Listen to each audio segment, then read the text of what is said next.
Perni Nani గోడౌన్లో ration బియ్యం మాయింగ్ కేసులో దర్యాప్తును వేగవంతం చేశారు ఏపీ పోలీసులు. కేసులో A1 గా ఉన్న పేర్ని నాని భార్య జయసుధకు ముందస్తు బెయిల్ రాగా A2 నుండి A5 గా ఉన్న 4 నిందితుల్ని అరెస్ట్ చేశారు పోలీసులు. ఇప్పుడు తాజాగా ఈ కేసులో మాజీ మంత్రి పేర్ని నానిని A6 గా చేర్చారు పోలీసులు. ఈ కేసులో 4 నిందితులు అరెస్ట్ అయిన నేపథ్యంలో ముందస్తు బెయిల్ కోరుతూ ఏపీ హైకోర్టులో లంచ్ మోషన్ పిటిషన్ దాఖలు చేశారు పేర్ని నాని.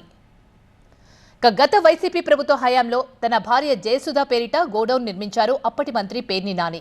దాన్ని రాష్ట్ర పౌర సరఫరాల శాఖకు అద్దెకిచ్చారు. అయితే ఇటీవలే గిడ్డంగిలో తనిఖీలు చేసిన అధికారులు బియ్యం నిల్వల్లో వ్యత్యాసాన్ని గుర్తించారు. పెద్ద ఎత్తున పీడీఎస్ బియ్యం మాయమైనట్టు తేల్చారు. గోడౌన్ మేనేజర్ మానస్ తేజ్, పౌర సరఫరాల శాఖ అధికారి కోటిరెడ్డి బ్యాంకు ఖాతాల్లో లక్షల రూపాయల లావాదేవీలు జరిగినట్టు గుర్తించారు. వీటి ఆధారంగానే నిందితుల్ని అరెస్ట్ చేశారు పోలీసులు. గోడౌన్ మేనేజర్ మానస్ తేజ్, పౌర సరఫరాల శాఖ technical assistant manager Koti Reddy, mill owner Anjaneyulu, lorry driver. If it's family, it has to be home. If it's home, it has to be Aparna. Saluting the spirit of every couple's sacrifice to build their dream home.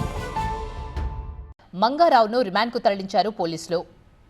గోడౌన్లో నిత్యం తనిఖీలు చేయాల్సిన పౌర సరఫరాల శాఖ technical assistant manager Koti Reddy విధుల్లో అలక్ష్యం వహించినట్టు గుర్తించారు పోలీసులు.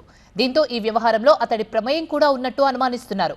మరోవైపు ఈ వ్యవహారంలో 1,67,00,000 రూపాయలు చెల్లించాలంటూ పేర్ని నాని భార్య జయసుధకు నోటీసులు జారీ చేశారు అధికారులు.